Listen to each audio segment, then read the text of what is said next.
है, एक वाकया आपको सुनाता हूँ। एक ताजिर बिजनेसमैन, उसने किसी गवर्नमेंट के किसी बड़े अफसर से अच्छी खासी रकम लेनी थी, कोई लेन देन वाला को मामला होगा। तो वो बार बार उसके पास जाता, टाइम पीरियड बड़ा ऊपर हो गया था, लेकिन वो अफसर रकम दे नहीं रहा था, टाल मटोल से काम ले रहा था। उसने को दीगर अफसरान से सिफारिश भी करवाई, वो तब भी रकम वापस ना करे। उसने वज़ारा को भी कहा, तब भी उसका काम नहीं बना। अब बड़ा परेशान हुआ कि किस तरह से इस अफसर से पैसे निकलवाए जाएं। तो बड़े परेशानी के आलम में उसने कहा कि अब खलीफा तक तो पहुंचना बड़ा मुश्किल है, खलीफा को शिकायत कैसे करूं। बस अगर शिकायत करने पर भी मामला हल नहीं होता और मामला और ज़्यादा बिगड़ जाता है। जैसे अभी एक डॉक्टर की वीडियो, उसकी जो फ़ोन कॉल लीक हुई है। एक बंदा, उसकी वाइफ प्रेग्नेंट थी, उसको बड़ी पेन हो रही थी, वो हॉस्पिटल लेकर गया, तो हॉस्पिटल वाले कोई उसको देख नहीं रहे थे। उसने जो एक नंबर लिखा होता है कि शिकायत के लिए कॉल करें, उसने वहाँ कॉल कर दी। तो एक सीनियर डॉक्टर को कॉल की कि इस तरह वहाँ पर पेशेंट है, उसको कोई उसकी ट्रीटमेंट नहीं हो रही।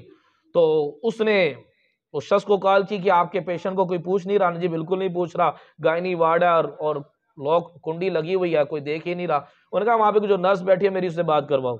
उसने फ़ोन पे रिकॉर्डिंग लगाई हुई थी, तो उसने नर्स को कहा कि इसके पेशेंट को देखो और साथ इसको टका के जलील भी करो, इसको पता चले कि इसने शिकायत क्यों लगाई है।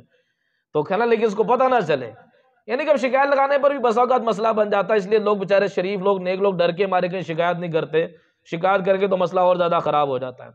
अब उसने कहा एक तो खलीफा तक पहुंचना बड़ा मुश्किल काम है, मैं शिकायत लगाऊं कैसे। तो उसका एक दोस्त मिला, कहता है मैं एक ऐसे बंदे को जानता हूं, तुम्हें खलीफा के पास जाने की जरूरत नहीं पड़ेगी और तुम्हारा मसला हल हो जाएगा। कहता वो शख्स मुझे दर्जी के पास ले गया। वो दर्जी भी थे और मस्जिद के इमाम भी थे, इमाम साहब भी थे। मैंने उनको अपना पूरा मसला बताया कि इस तरह ये फलां अफसर है और ये मेरे पैसे नहीं दे रहा। तो उसने कहा चलो मैं तुम्हें दिलवाता हूँ। वो इमाम साहब ले गए फ़ौरन वहाँ पर अफसर के वहाँ बाहर जो गुलाम मुलाजिम खड़े हुए थे, उन्होंने उनका बड़ा अदब किया, बड़ा उनका प्रोटोकॉल इस्तकबाल दिया। कहा कि वो जो अफसर हैं वो सोए तो हुए हैं, लेकिन आप कहते हैं तो हम जगा देते हैं। उन्होंने कहा जगाओ, हमें ज़रूरी काम है। कह रहा उसने फ़ौरन हमें अंदर बिठाया और अफसर को जब बताया कि मस्जिद के इमाम साहब आए, वो भी फ़ौरन हट बढ़ा कर उठा। कहा कि इमाम साहब आप क्यों आए, मुझे बता देते, मैं आपकी खिदमत के लिए हाजिर हो जाता, बताएं किस चीज़ की हाजत है।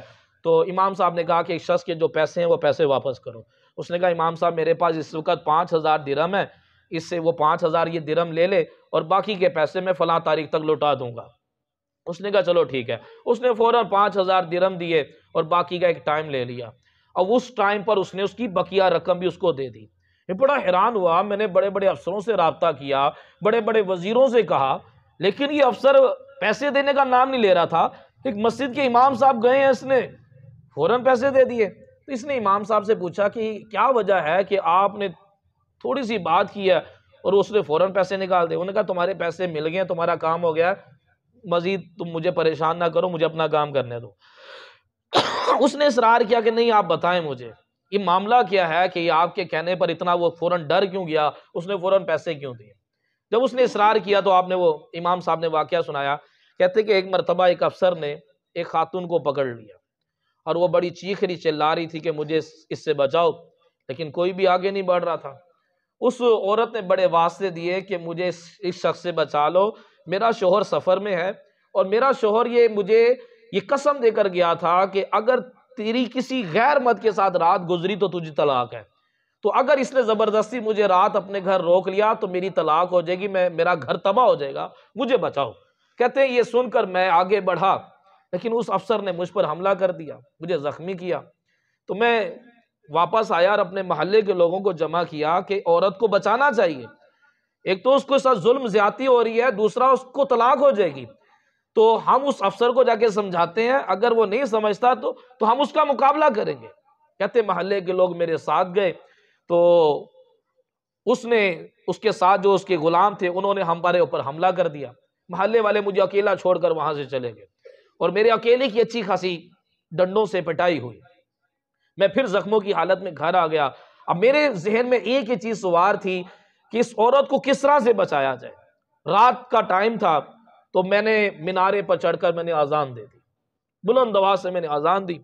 तो सिपाही आ गए और मुझे पकड़ लिया कि ना तो फजर का टाइम है ना ईशा का टाइम है, ये कौन सी नमाज की तुमने अजान दी है। वो मुझे पकड़ कर खलीफा के पास ले गए कि खलीफा इन्होंने नमाज का टाइम नहीं और इन्होंने अजान दे दी है।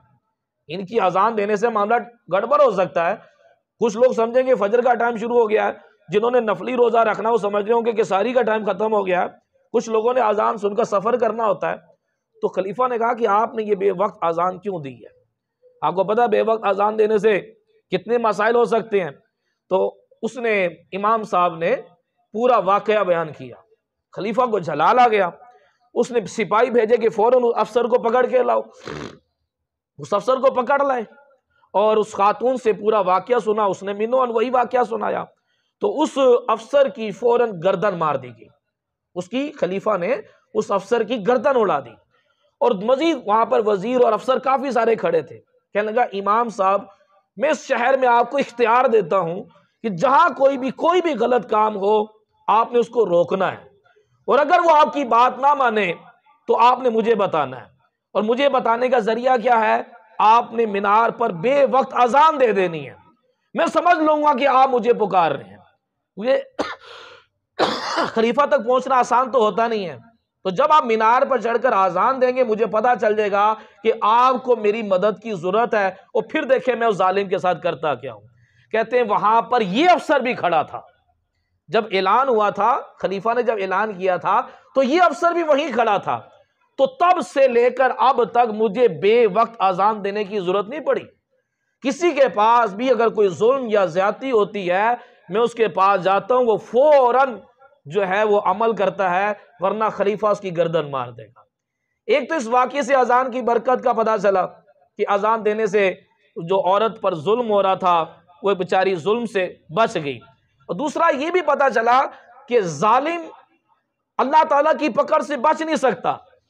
नबी पाक सल्लल्लाहु अलैहि वसल्लम ने इरशाद फरमाया कि अल्लाह ताला जालिम को मोहलत जरूर देता है, लेकिन जब पकड़ता है तो छोड़ता नहीं है। तो जालिम अगर उसको बड़ी आफियत अगर समझ रहा है कि मैं बड़ी आफियत की जिंदगी गुजार रहा हूं, ये अल्लाह ताला की तरफ से ढील है। अल्लाह ताला जालिम को बड़ी नेमतें देता है, उसकी मन मानती मुरादें पूरी करता है, बड़ी मौज की जिंदगी गुजारता है, कोई बीमारी भी नहीं आती, उसको ढील होती है। लेकिन एक वक्त मुकर्रर होता है, अल्लाह तबारक व तआला उसको पकड़ता है तो उसको छोड़ता नहीं है।